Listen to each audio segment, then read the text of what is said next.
अच्छा, मीनवाइल मौलाना फजलुर रहमान की जानिब से सिट साहब एक मशवरा दिया गया है कि जस्टिस मंसूर अली शाह की जो नेक्स्ट अपॉइंटमेंट है as chief justice of Pakistan उसका नोटिफिकेशन इशू कर दिया जाए। अब देखें, काजी फायज ईसा साहब के जाना तो ठहर गया कि फुल कोर्ट का भी नोटिफिकेशन हमने देख लिया। क्या अब सिर्फ और सिर्फ बोन ऑफ कंटेंशन उनका नोटिफिकेशन ही है, वो आएगा तो मसला हल हो जाएगा? नहीं, नोटिफिकेशन आएगा। नोटिफिकेशन आना का मतलब है हथियार गिरा दिए गवर्नमेंट ने। अच्छा, जाहिर है अगर आप नोटिफाई कर देते हैं मंसूर अली शाह को और आपके ज़हन में वो इस वक्त बहुत बड़े प्रॉब्लम बने हुए हैं तो फिर आपने तो हथियार गिरा दिए। ये सारा मामला जब तक अमेंडमेंट पास होगा उसके बाद ये मंसूर अली शाह साहब का क्या स्टेटस होगा, काजी साहब का क्या स्टेटस होगा, याया साहब का क्या स्टेटस होगा और अमीनुद्दीन साहब का क्या स्टेटस होगा एंड एटसेट्रा, ये बातें फिर बाद में पता चलेगी once the amendment is pass. ठीक है, तो अभी यहाँ पर आप कह दें सिट साहब के इलेक्शन कमीशन का क्या स्टेटस होगा, क्योंकि आज के दिन की एक बहुत बड़ी डेवलपमेंट एक बार फिर सुप्रीम कोर्ट की तरफ से एक वजाहत का आना है कि सीएमए लेकर इलेक्शन कमीशन तकरीबन एक माह पहले सुप्रीम कोर्ट गया कि अब आप बताएं कि इलेक्शन एक्ट में तरमीम जो है वो प्रिवेल करती है, हम उसको इंप्लीमेंट करें या सुप्रीम कोर्ट की तरफ से जो ऑर्डर आ चुका है रिजर्व सीट्स के ऊपर वो प्रायोरिटी रखता है, वो तरजीह रखता है। लेकिन उसके जवाब में एक और वजाहत आई कि क्लैरिटी की ज़रूरत पहले भी नहीं थी और अब जो सुप्रीम कोर्ट का ऑर्डर है आपको उसको इंप्लीमेंट करने में ताखीर नहीं करनी चाहिए।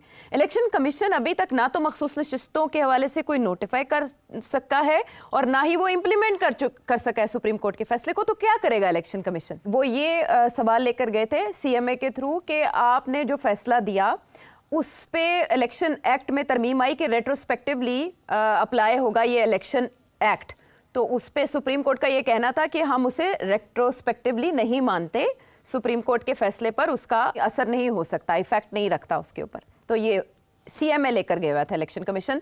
लेकिन जब सुप्रीम कोर्ट की तरफ से ये वजाहत आती है तो सोर्सेज ऑफ इलेक्शन कमीशन ये कहते हैं कि हमारी सीएमए के ऊपर समात नहीं हुई, ये सुप्रीम कोर्ट की वजाहत आई है, हमारी सीएमए को नंबर नहीं लगा, तो ये वजाहत खुद आ गई, तो हमारे तो ये उसका जवाब नहीं है। सो आप समझ ही जाएं कि इलेक्शन कमीशन नहीं मानता इस क्लैरिफिकेशन को। और अब मैं आपको एक बात और कहता हूं कि ये 8 जजेस साहब ने तो खुद ही कर दिया ना, ये नंबर लगाए बगैर सीएमए के जी, ठीक, उसकी हियरिंग तो नहीं हुई। अच्छा, अब काजी फायज ईसा साहब स्टिल चीफ जस्टिस जी, ऐसे ही है ना जी। पहले रजिस्ट्रार ने भी कोई इंटरवेंशन की थी, याद होगा आपको जी, काजी फायज ईसा साहब ने रजिस्ट्रार को लेटर लिख के पूछा था कि इससे पहले जो वजाहत आई थी जजेस की जानिब से उसकी समाअत कहाँ हुई और फिर वो सुप्रीम कोर्ट की वेबसाइट पर अपलोड कैसे हो गया, फिर रजिस्ट्रार का जवाब आया था उस पर।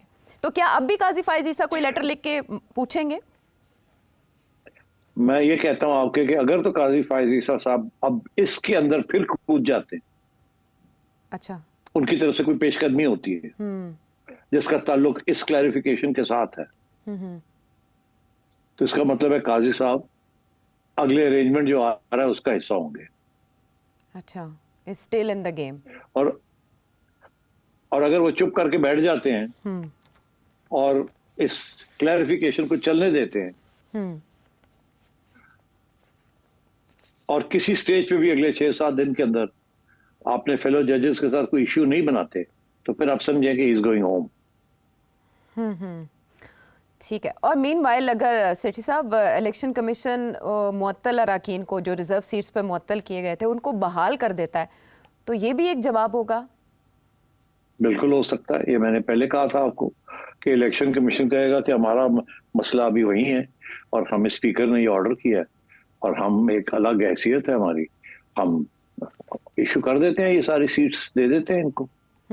तो उसके साथ फिर ये होगा ना कि जाहिर है एक पिटीशन आ जाएगी कि जी ये इलेक्शन कमीशन ने जो कुछ किया ये इलीगल है, या ये जजेस खुद चेंबर में बैठ के इलेक्शन कमीशन को धर लेंगे, कहेंगे आ जाओ जी, आपने कंटेम्प्ट ऑफ कोर्ट किया। तो मतलब ये मैं आपसे कह रहा हूं कि इस वक्त जो सिचुएशन सुप्रीम कोर्ट में बनी हुई है वो ऐसे है जैसे कि ये 8 जजेस अलग एक सुप्रीम कोर्ट बना लिया इन्होंने और बाकी जो है वो अलग हो गए हैं और ये खुद ही अपने फैसले करी जा रहे हैं और अपनी हियरिंग्स कर रहे हैं और अपने फैसले सुनाने शुरू कर दिए। तो दिस मीन्स के अब बहुत बड़ी क्राइसिस सुप्रीम कोर्ट में है। और इस वक्त ये जो 8 जजेस हैं, इनके साथ ना गवर्नमेंट है ना इलेक्शन कमीशन है, उधर पीटीआई इनके साथ है। इनफैक्ट मैं तो कहूँगा पीटीआई ने बड़ी ज्यादती की है। मंसूर अली शाह साहब को कंट्रोवर्शियल इतना बना दिया है कि वो कभी भी अब उनके बारे में हमेशा कोई ना कोई चीज उड़ती जाएगी। वेरी सैड, वेरी फाइन जज।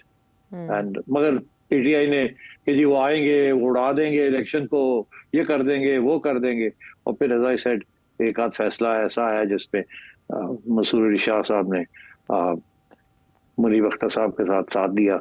Quite an absurd judgment frankly, but उसके साथ अब उनकी भी स्टैंडिंग खराब हो गई।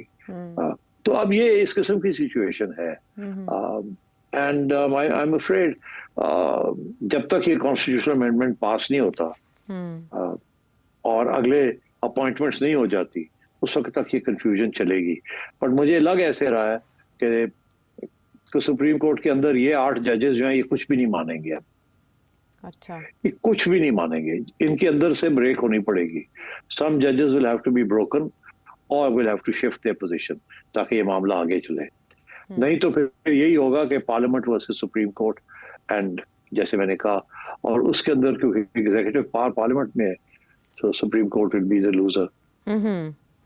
ठीक है। ये जिस तरह से आपने कंक्लूड किया, इसको बादियों नज़र में ऐसा ही देखा जा रहा है कि ये बेसिकली बालादस्ती है कि पार्लियामान बालातर है या जुडिशरी, और ये हमेशा से होता आया है। लेकिन क्या अब की बार कुछ मुख्तलिफ होगा? इसमें पार्लियामेंट की तरफ से भी क्या कोई जवाबी वार आ सकता है? बहुत से सवाल अपनी जगह हैं बरकरार, लेकिन एनालिसिस आपने जाना। एक और अहम मामला एक ब्रेक के बाद।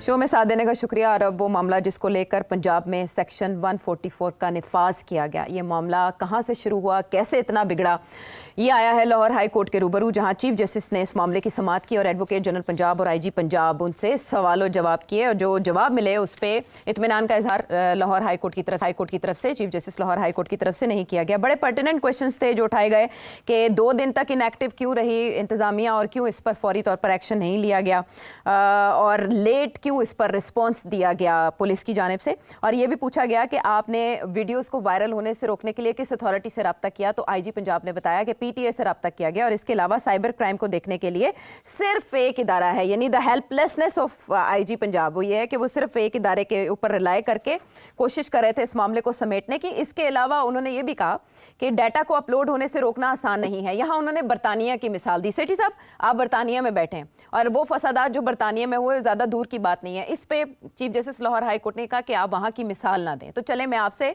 यहाँ के हवाले से क्वेश्चन कर लेती हूँ कि ये जो भी मामला हुआ, जिस तरह से ये चिंगारी आग में तब्दील हुई और ऐसे फैल गई कि सेक्शन 144 का निफाज करना पड़ा, ये कैसे बात इतनी बड़ी, और आपके ख्याल में मिस हैंडल किसने किया इस मामले को?